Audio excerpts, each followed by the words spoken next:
أنا أكتر هرم بالنسبة لي أنا لغزه، باحس إن هو بيحكي حكايات كتير وفيه حاجات كتيرة بتوضّح المراحل الكتيرة اللي هو مَر بيها، هو هرم ميدوم اللي ورايا ده. هرم ميدوم ده بتاع الملك سنفرو اللي بناه وبعد كده راح بنى هرمين تانيين. أصل خلّي بالكم يا جماعة، بناء الهرم زمان كان زي عارفين اللي هو يعني إزاي تبني قلعة على الرمال قدّام البحر، كان سهل أوي بالنسبة للمصريين بناء الأهرامات عشان تكونوا عارفين، لإن هُم كانوا عارفين العلم.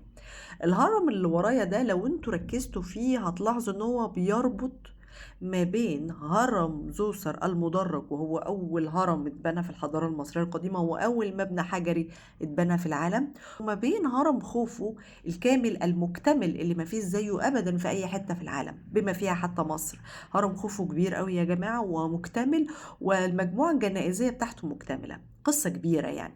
فإيه اللي يربط هرم زوسر المُدرّج بهرم خوفو الكامل؟ هو الهرم اللي ورايا ده، عشان الناس اللي بتتكلم عن الأهرامات كأنها اتوجدت مرة واحدة، لا، لا، لا، الموضوع عدّى على مراحل كتير وتطوير كتير، وكل ده تقدروا تشوفوه بعينيكم، ما تخلّوش حد يضحك عليكم بإنهم يوصّلوا لكم نُص المعلومة، لأ، بناء الأهرامات تعرّض للكثير من التعديلات. يعني مثلًا الهرم اللي ورايا ده، أولًا هو كان مبني على أساس إن هو يكون 7 مصاطب، ودي أول مرحلة هو اتبنى عليها، وكان طوله ساعتها 65 متر فقط.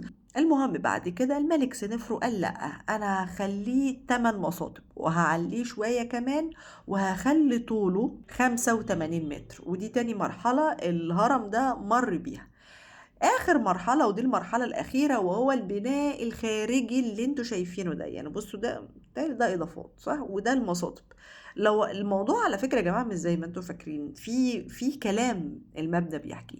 آخر بقى مرحلة وهي مرحلة إن إزاي سينفرو حَب إن هو يقفّل المصاطب ويخلّي الهرم كلّه كتلة واحدة زي هرم خوفو، فعمل التعديلات اللي أنتم شايفينها كده ووصل لينا الهرم بالشكل اللي أنتم شايفينه ده 3 مصاطب فقط، أدي المصطبة التانية، التالتة، 3 مصاطب فقط، ووصل لينا الطول من 92 متر ل95 متر.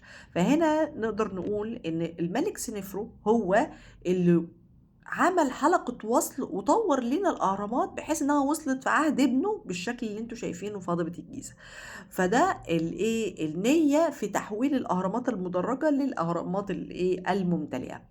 فالشكل اللي ورايا ده زي ما أنتم شايفين لأ روعة. الملك سنفرو بقى والملوك عامةً ما كانوش بيسيبوا الأهرامات كده، بمعنى كانوا لازم يسموها اسم، علشان لمّا يسموها اسم يتم ذكرها في المراجع والوثائق والحوليات الملكية المصرية القديمة. أيوه، مش معنى إن سنفرو بنى الهرم إن هو بس اللي المفروض يذكره، لأ طبعًا، في عهد الملك تحتمس التالت تم ذكر الهرم ده تحت اسم جد سنفرو، بمعنى سنفرو الثابت، يعني أي هرم عندنا هو ليه اسم في علم المصريات مش مجهول أو اللي بناه مش معروف، فبالتالي الملك لمّا يسمي الهرم على اسمه إذًا الهرم ده اتبنى في عهده. صح؟ ده اللي بنعرفه من إيه؟ من الوثائق المصرية القديمة والحوليات والبرديات وآثار كتيرة جدًا، عشان كده الناس اللي بتتكلم عن إن الأهرامات مش خاصة بالمصريين القدماء، بابقى عارفة إن الناس دُولَ بعيد تمامًا عن علم المصريات، وبيتكلموا من قشرة خارجية واخدينها من ناس برضُك واخدين القشرة الخارجية وهكذا، فهمتوا؟ فهرم ميدوم أتمنى تسليط الضوء عليه ومحاولة إبرازه أكتر لإن معلوماته قيّمة جدًا عشان تكونوا عارفين.